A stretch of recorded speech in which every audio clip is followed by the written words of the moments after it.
แล้วเจ้าซื้อซินทินล้านนาหลายคนว่าอีน้องแอลไปไหนฮะอีน่ะตีแต่ก็คือเอ่อ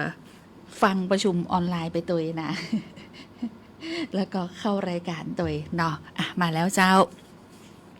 บ่าย2 โมงโดยประมาณถึง3 โมงวันนี้มาจ้าน้อยเนื่องจากว่ามีการประชุมผ่านระบบซูมเนาะเพื่อรับนโยบายในข้อสั่งการของผู้บริหารเจ้าในการผลิตคลิปเนาะที่เป็นประเด็นนโยบายเร่งด่วนผ่านแพลตฟอร์ม TikTok พ่องกาผ่านการจัดรายการกาอินะเจ้าที่จะต้องมีการดำเนินการดักตามข้อสั่งการนะเจ้าซึ่งท่านผอ.สปท.3 เนาะก็กำลังประชุมซูมอยู่สื่อซินเทนล้านนา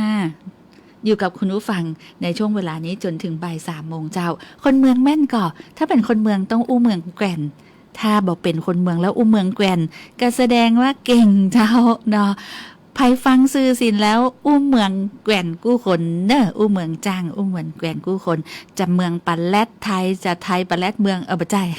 เมืองปะแลดไทยนี่นะฮักหนาเพราะว่าเป็นคนภาคอื่นเนาะแต่ฮัดอู้กำเมืองแต่ว่าถ้าเป็นคนเมืองแล้วบ่อู้กำเมืองจะร้องคือไผที่ไหนมาอู้กำเมืองไปกันเตอะเนาะคุณผู้ฟังเจ้าส่งเพลงม่วนๆยามบ่ายจะฮือได้ฟังกันไผกินข้าวตอนแล้วยังมีไข่ที่บ่ได้กินข้าวตอนมีพ่องก่อมีก่อกึดตึงหาลาบควายก่อเปิดเพลงนิสกรรมนุเผื่อไผที่ว่าโอ้ยอยากกินลาบควายเหรออันนี้ของไอวิทุลใจพรหมเนอะ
เจ้า ลาบควายนะเนี่ยอย่างเปิดลาบควายหอดีเจนะก็เนื่องจากว่าอุ้ยเนาะพอไปทางหน้าหันไปทางซ้ายหน่อยหนึ่งหันพริกลาบเจ้า อยู่ข้างโต๊ะ คุณบรรหารสุยะ บอสหารของเขาเนาะทางซ้ายขนาดแล้วไปก็เอาแขวนที่ไอ้หยังก็เก้าเสาเนาะก็หันมาเอ้าอันนี้น้ำพริกลาบเนาะเป็นเป็นห้องอย่างเงี้ยเป็นพวงเลยนะนับได้ประมาณถ้าจะ10 พวงหรือว่าโหลนึงละแต่ว่าจ่ายไปสักสองห่อได้ เลยเป็นที่มาที่ไป อันนี้คือเป็นแสดงสัญลักษณ์อะไรอย่างจ้าอยากกินลาบควายก็เอี้ยนะก็เลยถามวันนี้ลาบควายบ่อีน่ะแม่ตอนน่ะว่าได้คำตอบเพราะว่ามีไผ่ว่าง เพราะว่าในส่วนของมือลาบของเฮาอีน่ะก็คือน้องบรรหารสุยะแล้วก็ทีมงานเนี่ยช่างต่อพ่องอาทิตย์วรรณวรีน่ะเปิ้นบอกว่างกันเพราะว่าไปงานแถลงข่าวนะเจ้าซึ่งจังหวัดลำปางก็จะมีการแถลงข่าวประจำเดือนทุกเดือนเจ้าแล้วก็กำหนดไว้เนาะเมื่อตะกี้ก็เลยเป็นที่มาที่ไป ลาบควายสวะละงาง ตะไว้ก่อนนะเจ้าเพราะบ่มีมือลาบเนาะคุณผู้ฟังเจ้าทักทายแฟนรายการที่เข้ามาติดตามทาง Facebook Live ในวันนี้ตัวนะไอเต้ดีเจน้องเต้ก็อุ้ยเป็นกำลังใจให้ป้าแอลชุติการและก็ทุกท่านครับจากดีเจน้องเต้พอน้องเต้ไปกับปีบรรหารสุยะเนาะกับการแถลงข่าวประจำเดือนนะเจ้าพี่เจ๊กธนชาบอกว่าสวัสดีเจ้าน้องแอลฟังอยู่เนออีนะดีเจแน็กกี้เกษตรจังหวัดลำปางตะกี้จบรายการไปทีมงานเกษตรเนาะสาวๆนะมาแบบอุ้ยหอมล้อมเหมือนดาวล้อมเดือนเลยนะมี1 หนุ่มเนาะ แขกครับเจอในรายการแต่ว่าดีเจเหมือนกับว่าโอ้โทไปในรายการอะไรอย่างฮะรายการอะไรอย่างสักอย่างหนึ่ง เนาะออกรายการสักอย่างหนึ่งโอ้สาวๆล้อมนี่โอ้กึดในใจแขกรับเชิญเป็นจ่าอะไรอย่างก็เขินก็จ้าเนาะกลายเป็นว่าอบอุ่นจะคึกคักมีแต่หอยยิ้มนะในช่วงของรายการเกษตรสัมพันธ์เนาะทุกวันพุธ บ่ายโมงถึงบ่ายโมงกึ่งเนาะโดยปกติรายการนะเจ้าต่อจากนั้นก็จะเป็นรายการยุทธศาสตร์ของกรมประชาสัมพันธ์บางครั้งเนี่ยอาจจะพบกับเกษตรสัมพันธ์เกินชั่วโมงแต่วันไหนที่บ่มีรายการที่ต้องผลิตก็1 ชั่วโมงอย่างวันเนี้ยยาวโลดเลย สาวๆกสเต็มห้องส่งคุณเอกสิทธิ์แก้วธรรมชัยบอกว่าขอเพลงอ๋อยอันนี้นะอันนี้ต้องเปิดปุณะ97เรดิโอวันพุธปุณะ 11 โมงถึงเที่ยงนะคุณเอกสิทธิ์แก้วธรรมชัยชั่วโมงนี้เป็นชั่วโมงคนเมืองเอาใจคนเมืองกำเมืองล้วนๆเพลงศิลปินคนเมืองเปิดเพลงกำเมืองล้วนๆเจ้าเนาะรูปแบบรายการในช่วงของสื่อสินถิ่นล้านนาเนอร์สุมาคุณเอกสิทธิ์แก้วธรรมชัยตัวคุณมนชนกอนันตวราสวัสดีเจ้าแล้วก็บอกว่าติดตามเนอร์อีนะคุณมะลิแก้วสวัสดีตอนบ่ายเจ้าเข้ามาแล้วกดไลค์กดแชร์กดเลิฟเพื่อตัวเองขอบคุณนะวันนี้นี่มาคนเดียวพอน้องเต้ไปงานแถลงข่าวกับปีบรรหารสุยะแล้วก็ท่านผอ.อัญชันสรลำนะเจ้าเอาเป็นว่าอยู่กับแอลไปก่อนเนาะคนเดียวลาบควายถ้าอู้ถึงเมนูนะตะกี้ปะโทโครงการทหารพันธุ์ดีประชาสัมพันธ์เปิ้นน้อยก่อนเปิ้นเอาผักมาขายใครเคยกินแล้วยังของโครงการทหารพันธุ์ดีผักเป็นงามนะผักกินแล้วสบายใจปลอดสารนะมีแมงมีอย่างก็คือว่าตามเป็นห้องอย่างตามเกษตรปลอดภัยอีเตอเนาะถ้าเขาไปพอพักเลียมแมบบ่มีแมงจีบ่มีแมงอย่างนี้ก็คือบัดใจเนาะแต่นี่พักงามก่อนที่จะมาจัดรายการนี้กินบะแตงนะกินบะแตงไป2 หน่วยบะแตงอย่างบะแตงญี่ปุ่นเป็น2 หน่วยเพราะว่ายังไม่ได้กินข้าวตอนเตื้อถ้าคุณผู้ฟังถามว่าดีเจกินข้าวตอนกับยังอีน่ะกินแตงกวากินบะแตงญี่ปุ่นไป2 แกนแล้วก็ขึ้นมานี่เจ้า เดี๋ยวก็ว่าแหมกำ1เพราะว่าตอนแรกคิดว่าลาบควายดีก้าอีน่ะเอามือลาบก็บ่อยู่สักคนยกไว้ก่อนตะไว้ก่อนอีน่ะ ก็เลยเป็นที่มาเป็นที่ไปกินบะแตงเจ้าถ้าอู้บ่ถึงบะแตงเนาะเมนูบะแตงถ้าคนเมืองนี่เป็นอย่างถ้าเริ่มบะแตงมันก็ ซาบะแตงเนาะบ้านแอวฮ้องอะไรอย่างทะเลิงบะแตงเมียงก่อเมียงบะเก่าก่อทะเลิงบะแตงบะแตงท่านต้องเป็นบะแตงซ้างด้วยนะนั่นบะแตงมีหลายอย่างนะ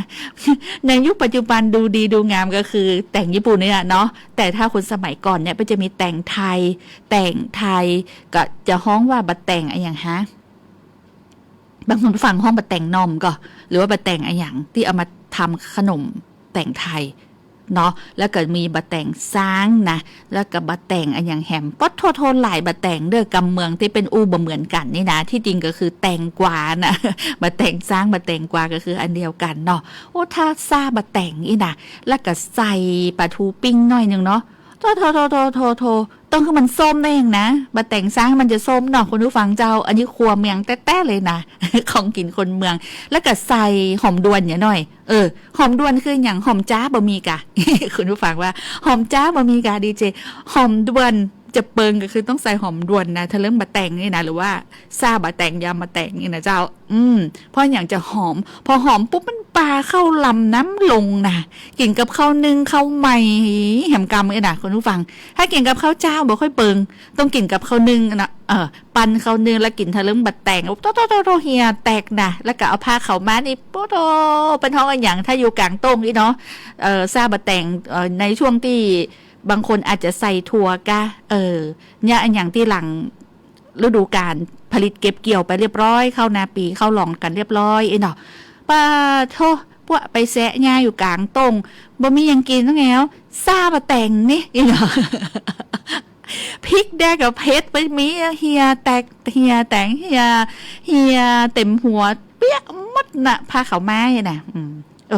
เดี๋ยวต่อไปจะอู้ถึงเรื่องภาคเขามานะเนาะอันนี้ถึงมาแต่งก่อนเมนูคนเมืองเนาะแต่ภาคอื่นเป็นจะห้องว่าจะใดหาเธอเรื่องบัดแต่งซาบัดแต่งยำบัดแต่งบ้านคุณผู้ฟังห้องไอ้หยัง บ้านพี่เจ๊ห้องอย่างเจ้ากอขาเป็นห้องไอ้หยัง อู้ถึงแล้วน้ำลายด้วยตัวเก่านะก็คือขยากเนาะถ้าอู้ถึงซาบัดแต่งเธอเรื่องบัดแต่งก็จะนึกถึงไอ้หยังนึกถึงผักกาดดองดองส้มผักกาดบ้านน้องแอลห้องจะอีนะดองส้มผักกาดนะเจ้าเปิ้นจะเอาผักกาดไปตากแดดเนาะทาบจำของน้องแอลก็คือว่าเมนูนี้นะเมียงแต้ๆเลยนะแล้วก็เป็นเมนูที่ ไผ่ในยุคฮั่นนี่ก็ตึงลำนะบ่จี้ดองเกมนะดองส้มผักกาดบ้านคุณผู้ฟังห้องไอ้หยังดองส้มผักกาดพอได้ตีเนี่ยคือแดดดีเนาะปก็จะเอาผักกาดไปตากแดดใส่กะละมังนะกะละมังนี่ต้องเป็นกะละมังหม้อเคลือบนะสมัยก่อนเนาะหม้อหม้อเคลือบกะละมังสีเขียวขอบเขียวกะละมังสีเหลืองสีเขียวนะเนาะขอบน้ำเงินก็มีสมัยนี้แล้วก็เอาไปตากแดดมันก็ตากแดดดองส้มผักกาดนี่ไปจะใส่ข้าวนึ่งไปอย่างน้อยเนาะคุณผู้ฟัง เพื่ออย่างเพิ่มความส้มกับผักกาดแต่ที่แท้แล้วก็คืออันนั้นกลิ่นด่วนแต่ถ้าเอาไปตากแดดสักน้อยหนึ่งเนาะบางคนก็จะใส่อย่างอื่นมีไผ่ใส่นอกเหนือจากข้าวสุกมีใส่อย่างอื่นก็แล้วก็เอามาอันอย่างซอยข่าป๊อทโรบดีนี่กินข่าขึ้นมาหูดังได้เลยซอยข่าหยาเนาะซอยจะใครซอยข่าซอยใส่พริกดูสุมาเจ้าหรือน้ำลาย บอกค่อยมักแต่ใดเนาะดองส้มผักกาดนะแล้วต้องเป็นผักกาดดำเด้อถ้าเป็นผักกาดขาวนี่จืดบะลำการที่จะเอาผักมาดองส้มผักกาดครัวเมืองเฮานี่นะคนเมืองนี่เป็นจะเอาผักกาดดำเนาะผักกาดดำแล้วก็เอาไปตากแดดนะป้าโทครบกำนี้นะถ้าได้ตีนะใส่ยำเรียบร้อยแล้วปุ๊บนะมันคิวดู ผักกาดดำคิวขึ้นหูดังแล้วมันลำนะคุณผู้ฟังมันก็ซอยอย่างใส่แฮมซอยบะเขือแจ้ใส่อย่าน้อยเนาะโอ้โหเด็ดขนาดเลยบะเดี๋ยวนี้น้ำลายแบบ น้ำลายปักน้ำลายปูเลยคุณผู้ฟังเจ้าพี่เจ๊กบอกว่าซาบะแต่งใส่น้ำปูลำเนอร์โอ้นี่ยังบะเกยลองเต้นเนอร์ใส่น้ำปูนี่นะยังบะเกยลองเจ้าแล้วก็ส้มผักเนาะคือดองผักกาดบ้านน้องเอ๋วฮ้องว่าดองส้มผักกาดนะส้มผักหันก็ขนาดคนเมืองนะยังอู้บ่เหมือนกันบ่จะอู้บ่ฮู้เรื่อง ยังฮ้องบ่เหมือนกันนะส้มผักดองส้มผักกาด อู้ไปแล้วหรือน้ำลายไปนี่คือคนไม่ได้กินข้าวเตื้อ แล้วนึกถึงเมนูสมปุ๊บน้ำลายปุ๊บน้ำลายปานอุดฟังเจ้า อันนี้ก็เป็นของกินคนเมืองเฮาเนาะที่นำเสนอในวันนี้เจ้าเมืองหรือเปล่าถ้าเป็นคนเมืองแล้วบ่อู้กับเมืองแล้วจะฮื้อไผมาอู้ซื่อสินทินล้านนาสัพเพเหระม่วนยันสันเล่ากับแอวชุติการเหล่าใช้สวทลำปาง FM 97เมกะเฮิรตซ์054 224 556คนเมืองหรือเปล่า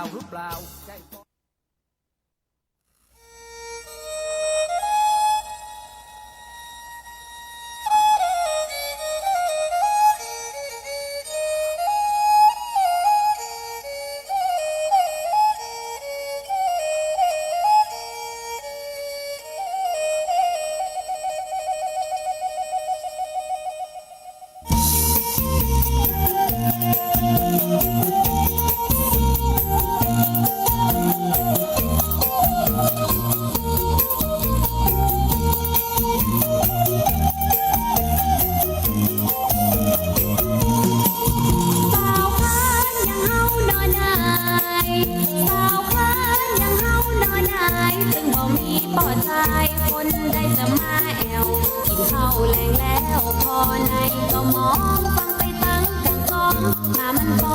เอาเบาเคินเบาเท่าบ่มาเลยบ่ห้างเบาเมยก็บ่มาแวะเป็นสาวแต่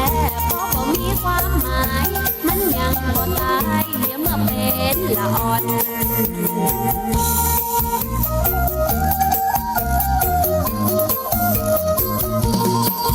เป็นสาวเขาพอจะขึ้นคานเป็นสาวเขาพอจะขึ้นคานนั่งพอจะงานแก้มพอจะย่อนก็หาคู่ซ้อนยังไม่อยากล้ำเหลือจึงให้กินยาเบื่อตายเมื่อมันแล้วจ้าอันเน็ตอันนาหัวอกหัวใจจะกินยาตายเฮาก็กลัวเป็นเหล้า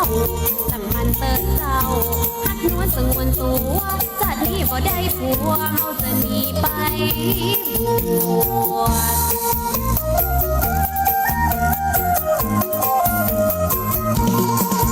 ได้ยินเสียงคนดูกันมา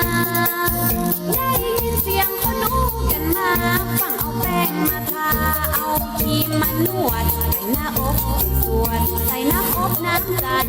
มันเป็นใครกันมานั่งรับเบาแต่งเดี๋ยวคมมาแยงเขาก็จะเป็นลมเป็นว่าไอ้จมขาห้อยเอาเพื่อนมาต่อยสื่อไอ้จมขี้ตาหัวปออย่างปอยาหน้าอย่างแมวสุนเต้า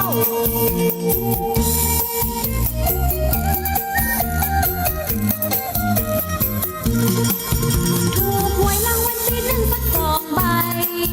ถูกหวยรางวัลที่1สัก2 ใบ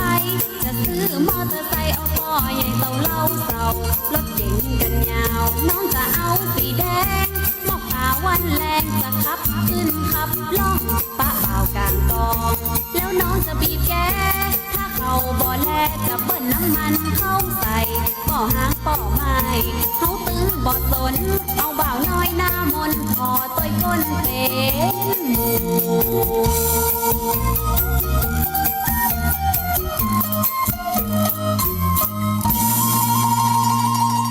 โดนแซวนะเจ้าพี่เจ๊กธนชาบอกว่าอู้จนปอน้ำลายปูเนาะดีเจนะ แม่นใครอยากเลยนะโอ้พออู้ถึงดองส้มผักกาดเนี่ยนึกถึงยายเลยเป็นเอาไปตากแดดเจ้าแม้แต่บัดเดี๋ยวนี้ก็ใกล้เวลาจะอาบน้ำของผู้สูงวัยในยุคฮันเลยนะภาพจำที่จำได้สมัยเป็นละอ่อนคือยายเนี่ยเป็นจะเอากะละมังนี่จะเป็นกะละมังที่เป็นห้องอย่างค่ะไม่ใช่สแตนเลสนะยุคนั้นนะเป็นอลูมิเนียมเนาะใบใหญ่เลยนะโอ้กะละมังใบใหญ่เลยเป็นเอาไปไว้กลางแดดว่ายายเอามาอย่างนี้นะแล้วเป็นสาวน้ำบ่อเด้อแต่ก่อนนี่บ่มีนะที่จะปิ่น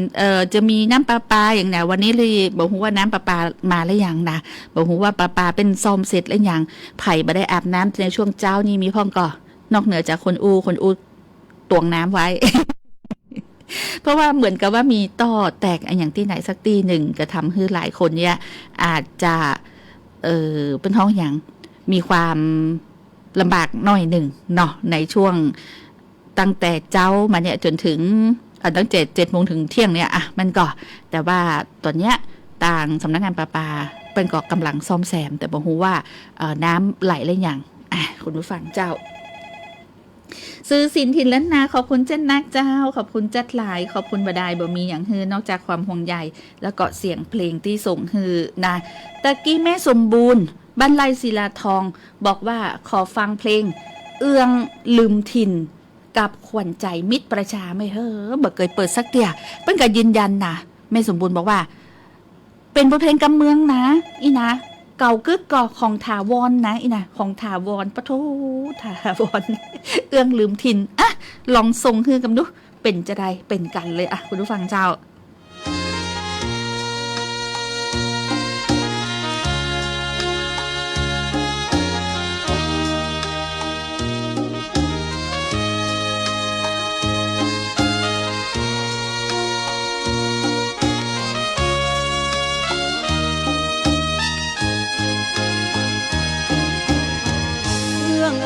เจ้าลืมแล้วหรือเชียงใหม่เคยอยู่แต่น้อยจนใหญ่ใหญ่ปันไปใครอยู่เมืองหลวงลืมสิ้นกลิ่นอายเจ้าไปลุ่มหลงคำลวงใจพี่นี้แสนห่วงเพลงเขาลวงเจ้าเจ็บใจเจ้าหลงคำลวงเสียจนลืมถิ่นคงป่าโคดเขาลืมสิ้นลืมแม่ถิ่นที่เคยอาศัย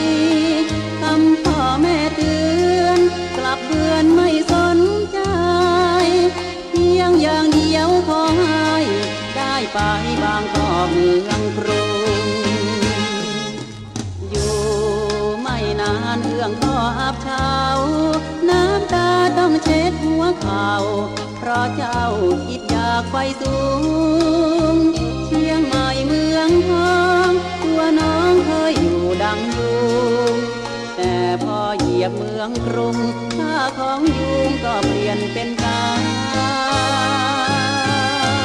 เจ้าเห็นหรือยังว่าคนบางกอกมีแต่จะคิดลวงหลอกคนบ้านนอกอย่างเรานี่นะ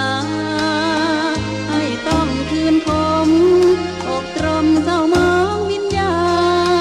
พอเจ้านั้นไร้ค่าก็พากันเหยียดดังเด่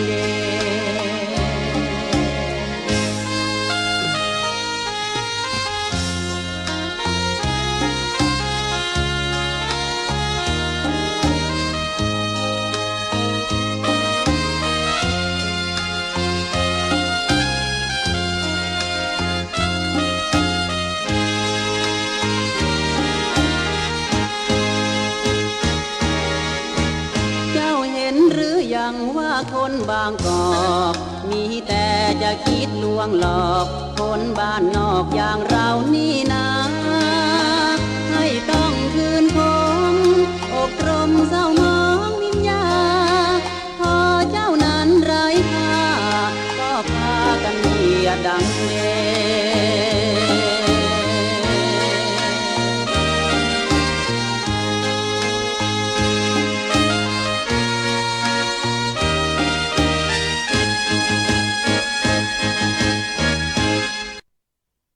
ส่งเฮอเรียบร้อยแล้วศิลปินไปก็บอกว่าเพลงกำเมืองนะแต่แม่ขอเพลงมานี่นะ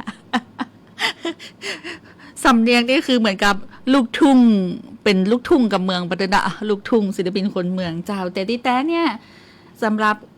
ศิลปินท่านนี้เนาะเพิ่นก็ขับพ้องไว้หลายบทเพลงนะแต่แม่ไม่ได้ขอเพลงนั้นมาบอกว่าลืมอ้ายแล้วกาคนซึงตึงอีนะสาวสมัยยุคมือกำบะเกยเนี่ยศิลปินท่านนี้ก็ฮ้องไว้ดูโอ้ขอเพลงมาขอบคุณจัดหนักเนอเมียมานข้าวสารแป้งกับแม่นนะเจ้าเอื้องลืมถิ่นก็อยู่ในบทเพลงชุดนี้เหมือนกันเนาะเปิ้นบ่ได้ว่าเขียนไว้ว่าชุดเอื้องลืมถิ่นนี่แหละ ถาวรศรีสมเพชร ปักหมุดไว้แล้วนะพ่อแม่พี่น้องประชาชนคนลำปางใครที่มีลูกหลานนะวันเสาร์นี้เนอะเป็นวันของลูกหลานนะเจ้าอนาคตของชาติวันเด็กแห่งชาติปี 2569 จะปาลูกหลานไปที่ไหนนะปักหมุดไว้ฮือประชาสัมพันธ์ตลอดเลยอย่างวันเสาร์ที่ 10 ที่ทีมงานสวทลำปางเราจะถ่ายทอดสดแล้วก็มีบูธน้อยๆที่ผู้ใหญ่ใจดีส่งต่ออย่างก็ของขวัญฮือกับละอ่อนนะเจ้าโดยสวทลำปางเขาก็จะเป็นสะพานนำไปมอบฮือกับน้องๆที่ส่วนสาธารณะหนองกระทิงเหมือนกันนะเจ้าปากกันที่ส่วนสาธารณะหนองกระทิงเนอร์นะงานวันเด็กแห่งชาติอบจลำปางก็จัดที่หันนะเจ้าแล้วก็ลานหน้ามิวเซียมลำปางอันนี้เทศบาลนครลำปางเนาะพิพิธภัณฑ์ธรณีวิทยาอำเภอเกาะคาเนาะเทศบาลเมืองเขลังนครก็จัดโรงเรียนสาธิตมหาวิทยาลัยราชภัฏลำปางก็จัดศูนย์การค้าเซ็นท่านก็จัดงานวันเด็กสถาบันโฆษบาลแห่งชาติห้างฉัดก็จัดงานวันเด็กนะศูนย์การศึกษาพิเศษประจำจังหวัดลำปางศูนย์วิทยาศาสตร์เพื่อการศึกษาลำปางเทศบาลตำบลเสริมงามแล้วก็เป็นท้องว่าสถานพัฒนาและฟื้นฟูเด็กจังหวัดลำปางอันนี้ปักหมุดไว้ฮือละว่าที่ไหนมีพ่องอีนะเพราะว่าบางทีพ่อแม่ผู้ปกครองเนี่ยไปก็จะปาลูกๆเนี่ยวนไปที่ไหนจัดเจ้าควายมาไปที่ไหนอีนะตอนบ่ายไปที่ไหนคุณผู้ฟังเจ้า ก็ไปเนอะปาลูกหลานไปนะเจ้าถึงนอกเหนือจากกิจกรรมวันเด็กแล้วนะถ้าจะปากับปี้ดีเจสวทลำปางก็ไปที่บูธกิจกรรมละอ่อนลำปางฮักชาติไทยใส่ใจโลกเนอในงานวันเด็กแห่งชาตินะที่สวนสาธารณะหนองกระทิงและก็รับชมผ่านเพจสวทลำปางกรมประชาสัมพันธ์ส่งมอบความสุขกับน้องๆนะกับผู้ใหญ่ใจดีที่สนับสนุนของขวัญของรางวัลฮือกับทางสวทลำปางได้นำไปแจกจ่ายฮือกับน้องๆเนาะที่จะไปร่วมงานวันเด็กนะเจ้าซื้อซินทินล้านนาเพลงที่ขอไว้หลายเพลงนี่บอกไว้เลยบัตตันนะเพราะอันยังลืมดูเวลาบ่าย2:52 นาทีกูเปิดได้เพลงเดียวอะกะ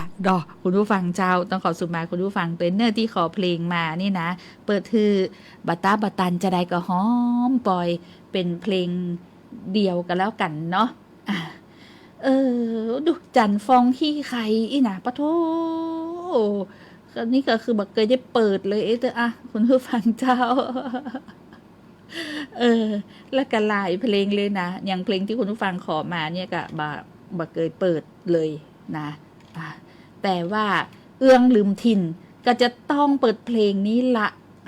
ถึงจะเปิงนะจันเปงลืมถิ่นเนาะยังหู้ตัวบุคคลว่าอีน้องจันเปงนะแต่ก่อนมันจะได้ชื่อจันเปงนะเป็นของโพผินเพชรล้านนานะเจ้าในช่วงท้ายนี้เนาะเอาเป็นว่าขอบคุณจ้านักที่ติดตามรับฟังและก็รับชมต่างเพจสวทลำปางนะวันนี้หลายคนเดี๋ยวจะไปทำส้มผักแน่นอนโดยเฉพาะพี่เจ๊กนะ ส้มผักคือดองผักกาดเจ้านะต้องเป็นผักกาดดำนะมีไผ่เอาผักกาดขาวผักกาดอย่างอื่นไปทำก็มันลำนะต้องเป็นผักกาดดำเพราะว่าเวลาดองส้มผักกาดแล้วจะคิวโตลำเนี่ยกะแล้วก็จะน้ำลายปุ้มละคุณผู้ฟังเจ้าขอบคุณในการติดตามรับฟังเจ้าวันพุธเข้ามาปากกันแหมใหม่บ่าย 2:00 นจนถึง 3:00 นกับสื่อศิลป์ถิ่นล้านนานะลืมไปใครที่จะต้องการหมายเลขทะเบียนยังไม่ได้ประชาสัมพันธ์นี้เตี้ยเขาเชิญชวนผู้ที่ต้องการเนาะหมายเลขทะเบียนรถเลขสวย301หมายเลขนะเจ้าหมวดอักษรกอไก่สบฤษีเกษมทรัพย์ทวีบารมีโชคลาภนะเจ้าของสำนักงานขนส่งจังหวัดลำปางเป็นเจิญห่วมประมูลเนาะตอนนี้สามารถประมูลด้วยระบบอินเทอร์เน็ตได้เลยนะต่างออนไลน์ได้เลยนะเจ้าผ่านเว็บไซต์ทะเบียนรถ .com แต่ว่าถ้าบ่สะดวกทางอินเทอร์เน็ตก็วันเสาร์ที่28 มีนาคม 9 นาฬิกาเป็นต้นไปก็จะทำการประมูลต่างวาจาเนาะพอปิดต่างระบบอินเทอร์เน็ต 9 โมงปุ๊บก็จะเริ่มยกป้ายเลยนะที่ไหนที่สโมสรนครลำปางนะเจ้ามีการประมูล2 ช่องทางก็คือผ่านเว็บไซต์ทะเบียนรถ .com ทางอินเทอร์เน็ตแล้วก็ประมูลด้วยวาจาก็คือการยกป้ายประมูลที่สโมสรนครลำปางวันเสาร์ที่28 มีนาคม301หมายเลข หมวดอักษรดีดีมีความเป็นมงคลเกษมทรัพย์ทวีบารมีโชคลาภหมวดอักษรกอไก่สบอฤษีอย่าลืมประมูลกันเนอะคุณผู้ฟังเจ้าเนาะอ่ะฝากไว้วันนี้โชคดีมีความสุขกู้คนสวัสดีเจ้า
รักชาติไทยใส่ใจโลกคำขวัญวันเด็กแห่งชาติปี 2569 ค่ะ